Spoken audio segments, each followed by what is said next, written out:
Today is Tuesday, September the 17th, 2024, and it has been a really long week already.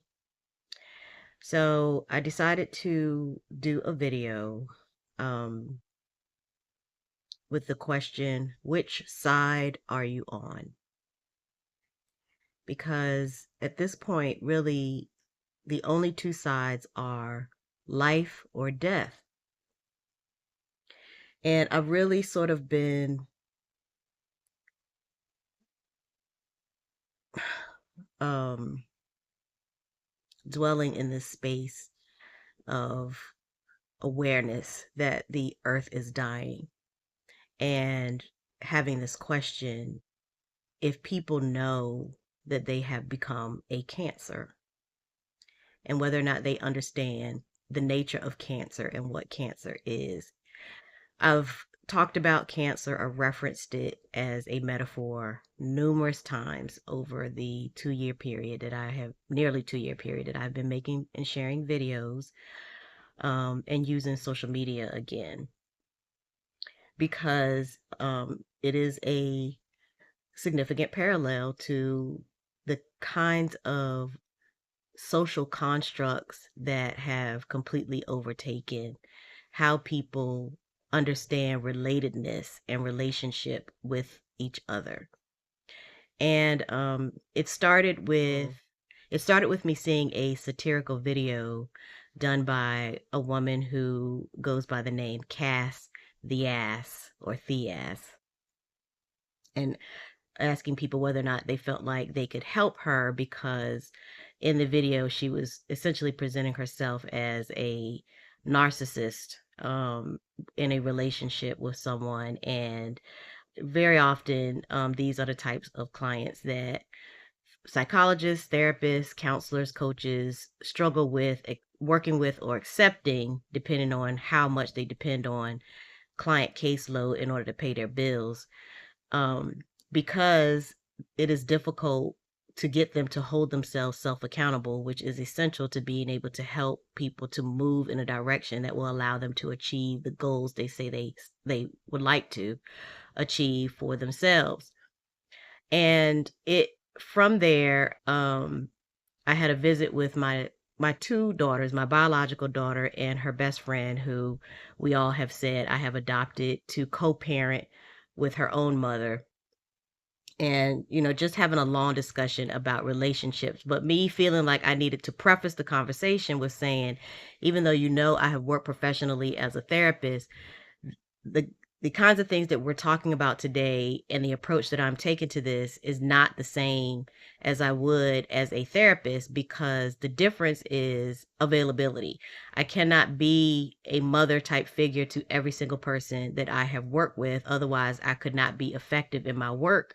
But with my own children, my availability is unlimited. And anytime they are struggling with any aspect of a problem that we are working on resolving, they can access me, which is something that a client cannot with their therapist, which is why I have asserted that, my goal has been to work therapists right out of a job, because you should be able to go to your family when you are having a social, emotional, or psychological crisis, because they have a vested interest in you working through it to its completion so that you are able to function within the family and within your own relationships in healthy ways. Something that a therapist who is being paid is not going to be able to do, even if they wanted to, because they just cannot have that much availability for everybody else's husband, wife, and child. So with that, we continue with the discussion, as parents do with their kids, and talking about making plans and the barriers to those plans and those kinds of things. But it was also, following the context of the post that I had made earlier in the day about calling out people who want to be mental health professionals in any capacity. It then flowed into the second assassination attempt against Donald Trump, and asking the question when people are going to be willing to look realistically at the implications of mental illness and an ongoing agenda to perpetuate providing people with distance weapons so that they cannot be held accountable, and so that they can essentially be cowards who resort to fighting to resolve conflict, as opposed to trying to engage the person in a meaningful dialogue and having a conversation so that there is mutual understanding about what the real problem is. Because 99.9% of the time, people want the same things, but they misunderstand each other for a variety of reasons, including media, which also includes social media. So, just sort of listening to the commentary around this incident, and and what people have been suggesting at the level of their own influence via podcasts and social media posts and that kind of thing. There's really no long-term view relative what would make sense in order to provide the president of the United States, or the former president and potential new president of the United States, complete protection from society. And I want to remind you here that the role and responsibility of the president is to protect the citizens and to enforce the laws. So if the president of the United States, a former president, a person who is interested in becoming president, the current president, are incapable of even protecting themselves, how would you ever expect someone in that role to be able to protect you in your home, in your city, so far away from where they are seated?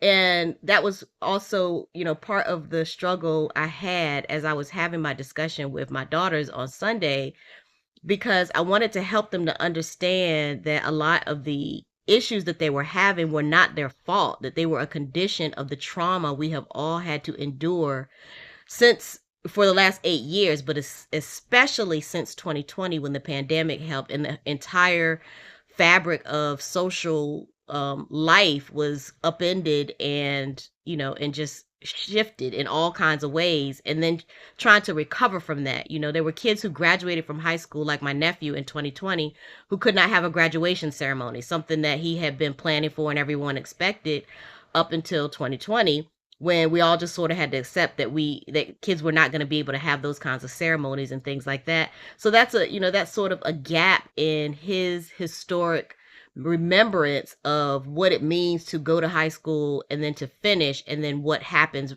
after you finish, through no fault of his own.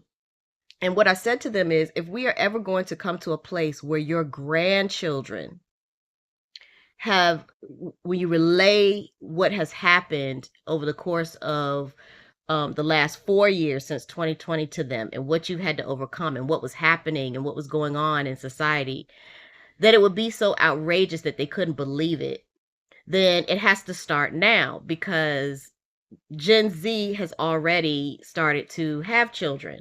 And their children are old enough to understand what's going on around them. And so they'll have a memory of it. They won't have full memory of it, but they will have some remembrance of it.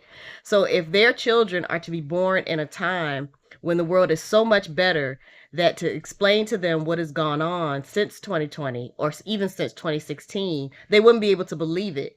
It has to start right now, which brings me back to the earth is dying, because we are going so far in the opposite direction of where we need to go, that I don't see how that would be possible.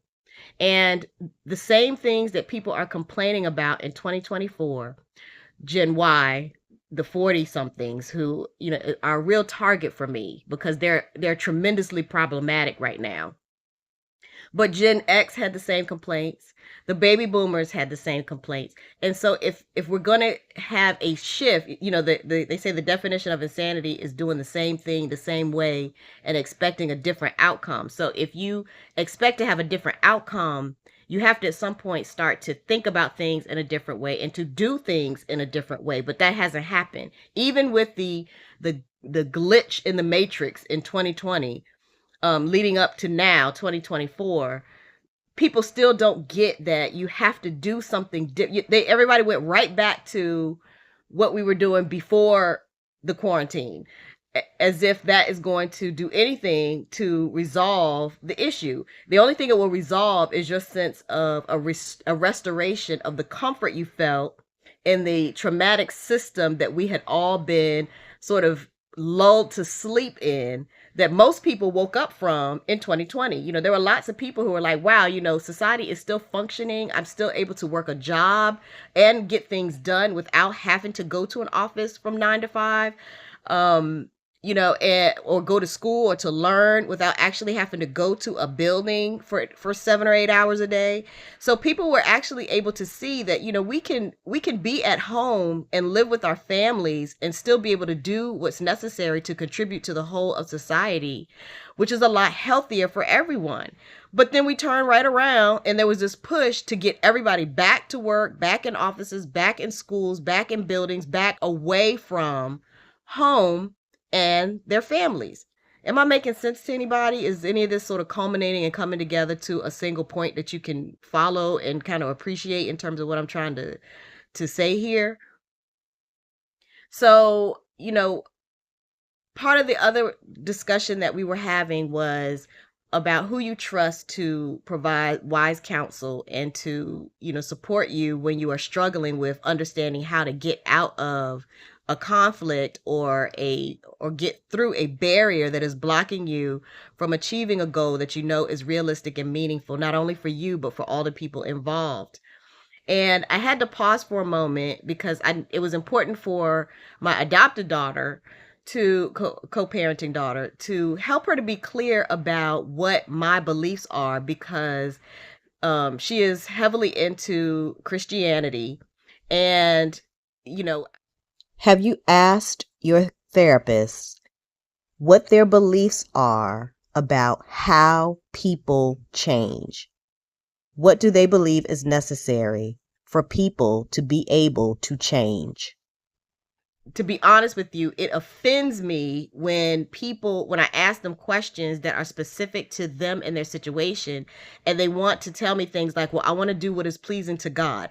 Okay, well, I understand that, but what, in your mind, what is that? What does that look like?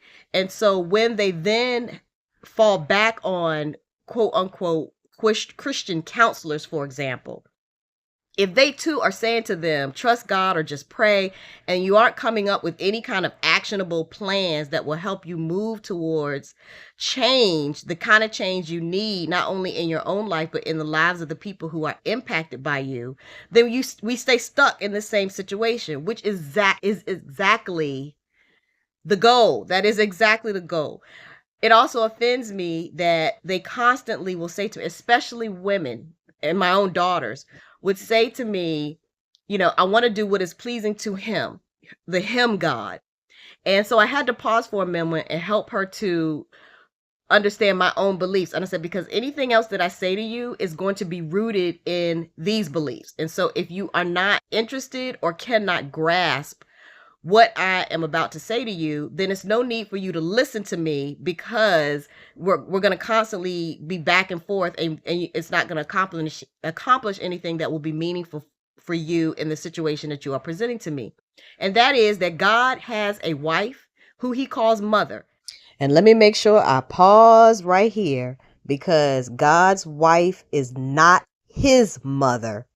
He is saying, as your father, listen to me. You help to put away your mother. And I want to be clear about that. And she asked for the scripture, and I said, it's Isaiah 50.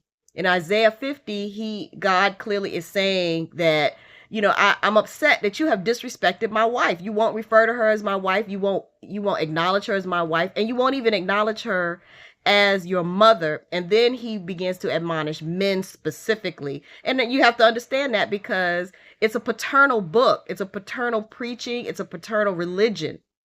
And so he's saying, if you're going to be a man, then first of all, you haven't even acknowledged my wife or your mother.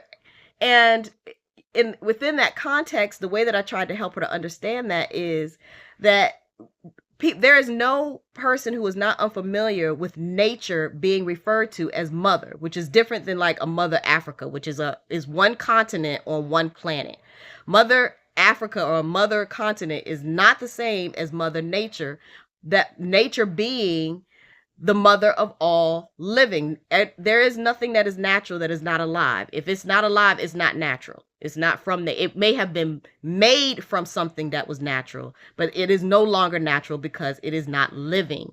Which brings me back to my point of the only two sides there are, which is life or death. You have to choose which one you want to be part of and who your father is and who your mother is.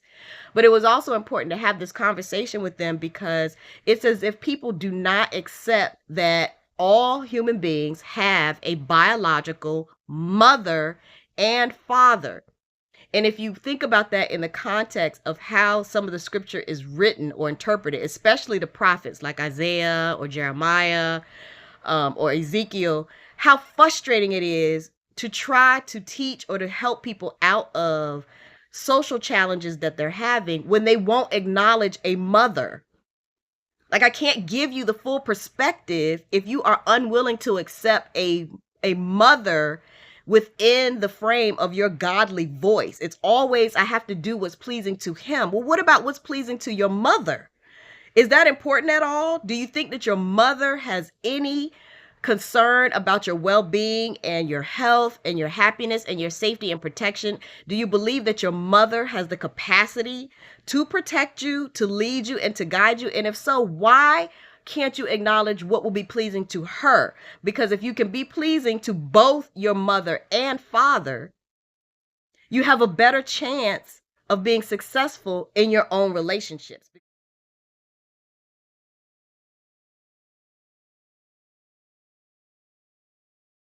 Because you have two perspectives. And those two perspectives should lead you into a healthy relationship with your eternal partner, who should be either your husband or your wife, the other perspective. So I hope that, I am helping people to understand. I'm really tired of revisiting things that I have already explored and discussed, in terms of all of the other opposites, male versus female, or, this race, black or white, or this culture versus that culture, or Republican versus Democrat, or, it's life or death at this point. Because all of the evidence in nature is clear that the earth is dying. And it will continue to die until people change their mind, until it just isn't to be inhabitable.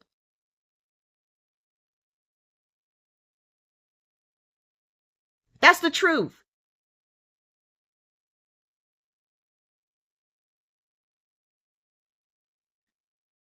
So I hope that you all will open your minds and your hearts to the reality of nature, that biological women play a critical and vital role, not only to your existence, but to your well-being. And in that frame of mind, that you will start to look at problem solving that is inclusive of what biological women have to say. Because without that perspective, you will continue to function as a cancer. It is a single cell that continues to divide itself with no other counter genetic material. It's a genetic deformity of a cell that just continues to reproduce itself. So put that in a context or a frame that is relevant to you in 2024. With 900 different genders, to choose from.